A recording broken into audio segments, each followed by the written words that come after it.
Imagine the most uh, notoriously corrupt billionaire in your city. Oh, wow. Yeah, right. Like someone who made their vast fortune by actively scamming their own neighbors, Right. exploiting legal loopholes to just, drain the savings of the working class while living in this completely walled-off mansion. The kind of person everyone just universally despises. Exactly.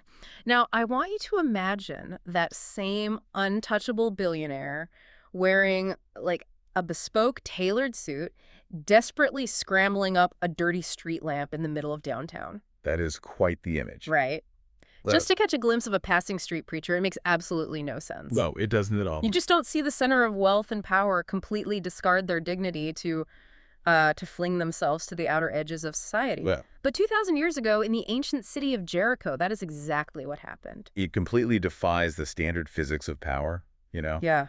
Because people who hold that kind of elevated status, they usually protect it at all costs. They build walls. They meticulously control their environment and their public image. They certainly do not go climbing trees in a crowded street. Right. And yet, that absurd, highly public humiliation is the starting point for our deep dive today. It's a fascinating scene. It really is. We are unpacking this really fascinating set of sermon notes by a Pastor Josh titled The Interruption of the One. Yeah, there's so much in there. There is. Now, right off the bat, I want to be clear with you, the listener. These notes are deeply theological. They explore Christian doctrine, specifically a very famous passage from the book of Luke, chapter 19, about a man named Zacchaeus. Right. But our goal here isn't to take a religious side or endorse a specific theology. We're not doing that. No, not at all. Instead, we are looking at this as an incredibly rich case study. We are impartially exploring the historical context of the first century, the fascinating psychological concepts of grace that these notes present, and the intense social dynamics of what it actually costs to practice radical hospitality. Because regardless of your personal background or, your beliefs, the underlying mechanics of this narrative are just universal. Definitely. How it addresses the marginalized, the psychology behind radical personal change, and that intense friction that happens when you cross deep social divides, those are incredibly relevant to any era. Okay, let's unpack this, because before we can really grasp the sheer earthquake of a transformation that happens in this text, we have to understand the extreme social baseline of Zacchaeus himself.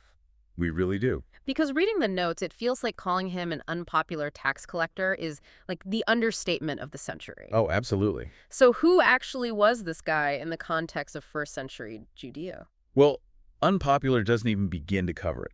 The historical context provided in the source material stresses a really crucial detail. Zacchaeus wasn't just a bureaucrat or like a standard IRS agent. Right. He was a chief tax collector for the Roman Empire. And in that era, the Romans used this system called tax farming. Tax farming. Okay, what is that? They would essentially auction off the right to collect taxes in a specific region. Wow. So it was privatized extortion. Essentially, yes. A local person, like Zacchaeus, would pay Rome a fixed sum up front. Rome would then give him the authority, and this is backed by the threat of Roman military force, mind you, to collect taxes from his own people. Oh, wow. And whatever he collected above beyond what he paid to Rome, he just kept as pure profit. So he literally bought the legal right to rob his neighbors. Exactly. I mean, he could stop you on the road, assess the value of the goods on your cart as some absurd markup, and just demand a percentage. That's insane. And if you couldn't pay, he could have you beaten or imprisoned. He was a Jewish man who had effectively sold his soul to the occupying force to fleece his own community. Okay, that reframes everything. He's not just annoying to them. He is viewed as an active, dangerous traitor. Exactly. The notes heavily reference the ESV expository commentary, which places Zacchaeus at the absolute top of the unreachable list. He had immense, staggering wealth. He had this brutal type of authoritative status. Yeah. But he was entirely, clerkly and spiritually bankrupt. Yeah. If you were a local in Jericho, you crossed the street when you saw him coming. He was the ultimate social pariah. Which brings us right back to that opening image. Why would a guy with that much wealth, who is already universally despised, subject himself to intense public humiliation? Right. Because the notes say Jesus was passing through Jericho, the crowds were massive, and Zacchaeus was short. So he literally runs ahead of the mob and climbs a sycamore tree just to see him. It's quite a visual. I don't care what era you live in, a rich, powerful government official running in a robe and climbing a tree is a spectacle. Why do it? What's fascinating here is the theological framework the notes use to answer the underlying psychology of that exact question. Okay. The sermon brings in Joel Beeke's systematic theology to explain what was happening inside Zacchaeus' mind. Beeke introduces this concept called Prevenient Grace. Prevenient grace. Okay, I'm breaking down that word. Prevenient means coming before, right? Exactly. So the theology is arguing that something is laying the groundwork before Zacchaeus even realizes he's looking for anything. That is precisely the mechanism. Hmm. In his theological perspective, while a human being must take the physical action to seek, like deciding to run and physically climb that sycamore tree, Right. it is actually God who first stirs that very desire within them. Think about the psychological fortress a man like Zacchaeus must have built around himself, just to survive the daily hatred of his entire city. Oh, he would have to be emotionally made of stone. Right, and wealth acts as a brilliant insulator. Yeah. So Zacchaeus probably thought climbing the tree was entirely his own spontaneous idea. Like a whim. Yeah, maybe he thought it was just idle curiosity about a famous rabbi or, I don't know, a sudden unexplainable midlife crisis. Right. But the theology of prevenient grace argues that it was an unseen divine force actively working behind the scenes, bypassing his psychological fortress and creating this desperate hunger that drew him to that exact branch at that exact moment. So he thinks he's the one doing the seeking, but the theological lens says he was actually the one being magnetically pulled. Exactly. It completely reframes the narrative of who is initiating the connection. And I love how the notes bring this right to the reader's doorstep. They ask a question that I want to pose directly to you listening right now. It's a great question. Who in your life have you labeled completely unreachable? Because this part of the source material makes a really profound psychological point. Zacchaeus proves that outward wealth, a tough exterior, or even outright hostility is very often just a mask for a starving inward hunger. It really forces us to question our own social assessments, doesn't it? It does. We look at the deeply hostile or, insulated people in our spheres and just assume they are perfectly content in their isolation. We assume their wealth or their anger sustains them. But this text suggests the exact opposite. It totally flips the script. So Zacchaeus is up in this tree. He's drawn there by this unseen grace, trying to stay above the crowd. But the real disruption, like the actual earthquake of this story, happens when Jesus actually spots him. Yes. This brings us from the mere internal desire for connection to the absolute scandal of the connection itself. The scene completely shifts from passive observation to direct public confrontation. Jesus reaches the spot under the tree, stops the entire procession, looks up into the branches and calls him by name. Just calls him out. He says, Zacchaeus, hurry and come down, for I must stay at your house today. I must stay at your house today. It's not a question. It's incredibly direct. And the specific language used there is critical to the theology. One of the commentaries unpacked in the notes points out a vital quirk in the original Greek regarding the word must. The word is dei. This word indicates a divine, unavoidable necessity. Meaning it wasn't just a casual, hey, if you're free, I'd love to grab lunch and chat. Far from it. It was a sovereign appointment. Beeke's theology defines this specific mechanism as the effectual call. The effectual call. The concept is that when the king speaks this kind of call, it cuts right through the ego, and the heart inevitably responds. Jesus didn't just casually recognize a familiar face. Right. He purposefully, publicly invited himself into the very center of Zacchaeus' deeply messy, highly controversial life. Unearned acceptance is suddenly offered, which psychologically disarms the man entirely. Here's where it gets really interesting, though. Let's look at this from a strategic movement-building perspective. Okay. Jesus doesn't do this in a private, quiet alleyway. He shouts it up into a tree surrounded by a massive crowd of people who, as we've established, absolutely loathe Zacchaeus. Oh, they hate him. Because he has literally robbed them. The notes say the crowd immediately started grumbling. They complained, saying, he has gone in to be the guest of a man who is a sinner. Now, I have to push back hard on the strategy here. If your goal is a mass movement, and you are trying to win the hearts and minds of the people, why risk a massive PR nightmare? It seems counterintuitive. Completely.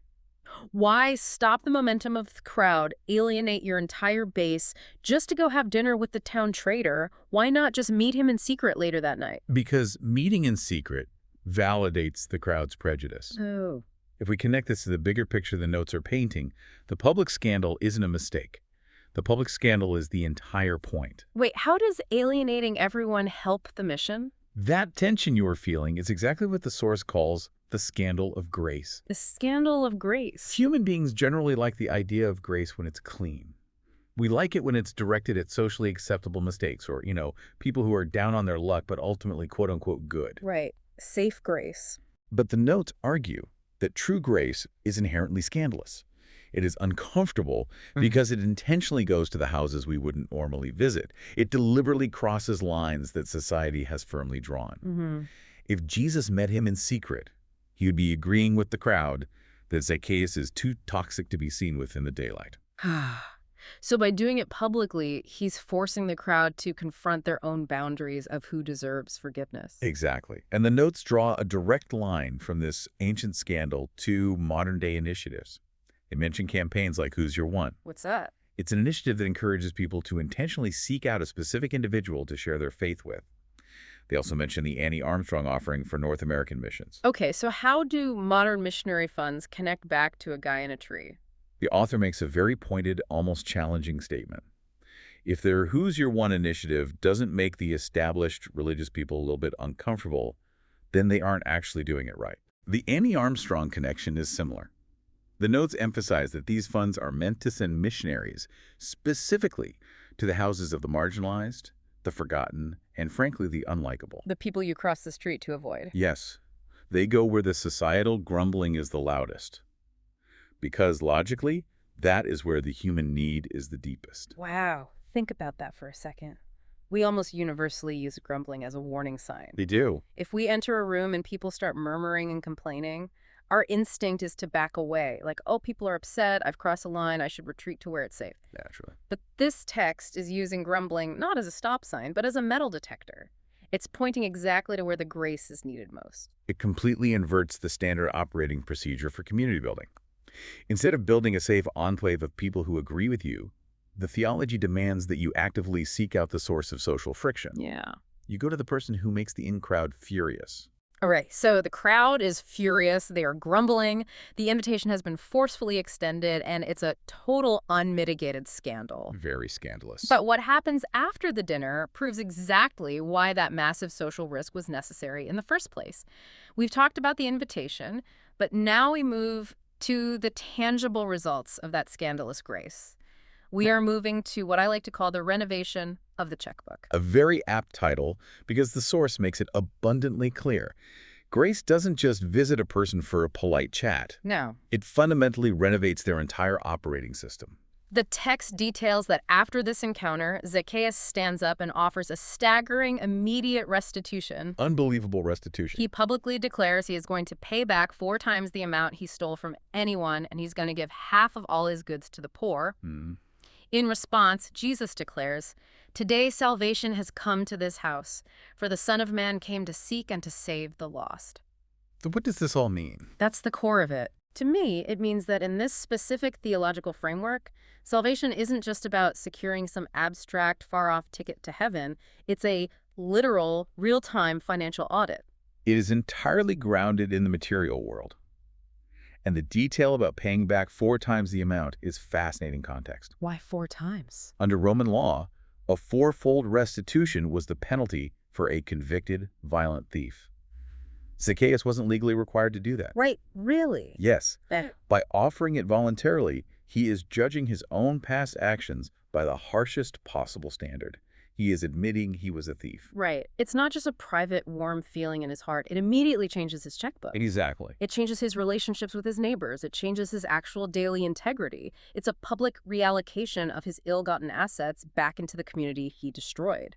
This raises an important question about the nature of belief itself, which the notes address by bringing in Joel Beek's teaching one more time. Okay. Beek contrasts worldly sorrow with godly sorrow. What's the difference? Worldly sorrow is just being sad that you got caught. Or, being sad that people don't like you. Like PR management. Exactly. But true saving faith is always accompanied by godly sorrow. And the defining characteristic of this godly sorrow is that it actually bears fruit. It produces undeniable physical evidence. Exactly. The evidence of the internal change is deeply practical. And crucially, it is immediate. Zacchaeus didn't join a weekly study group to vaguely ponder his wealth for a few years. Right. He didn't form a committee. He didn't form a committee on ethical taxation. The encounter with Scandalous Grace triggered an immediate radical economic shift. The internal transformation of the traitor was proven by his sudden willingness to empty his own pockets to repair the physical and social damage he had done to Jericho. It's the ultimate proof of concept for the PR risk. Let's go back to my argument about alienating the crowd. The crowd grumbled because Jesus went into the house of a parasite. Right. But Jesus leaves the house having essentially turned the town's biggest parasite into its biggest philanthropist. Which perfectly dismantles your earlier pushback. The goal was never to appease the crowd's sense of propriety. No. The goal was to heal the root of the community's sickness. And it just so happened that the root of the sickness was a very wealthy, very lonely man sitting in a sycamore tree. That is a brilliant way to look at it. The grace didn't just save the man, it redistributed his hoarded wealth back to the poor he had stolen from. It healed the community. It did. And as we look at the conclusion of Pastor Josh's sermon notes, he brings this massive historical and theological narrative right down to the listener's daily reality. The notes synthesize a final application regarding the congregation's preparation for Palm Sunday. The challenge laid out for the believers reading this text is to fundamentally shift their approach to the people around them. Yeah. It asks them to move from simply praying for someone, which is, let's be honest, ultimately passive, safe, and requires absolutely no social risk. Right, you can do it from your living room. Exactly. Yeah. It asks them to move from that to actively seeking them out. To climb the tree, so to speak, or rather to look up into it and engage. The specific practical application given in the notes is to invite that unreachable person to a meal. Just as Jesus invited himself to Zacchaeus' house. Exactly. The goal is to cross the social divide and create a hospitable environment where that person can actually experience connection and grace over a dinner table. The closing image of the source material is deeply evocative. It states that, metaphorically speaking, Jesus is still walking through Jericho. I love that. He is still looking up into the trees. And the theology argues that he is still using people today to look at the outcasts, the difficult people, the traitors of our own social circles, and say, I must stay at your house today.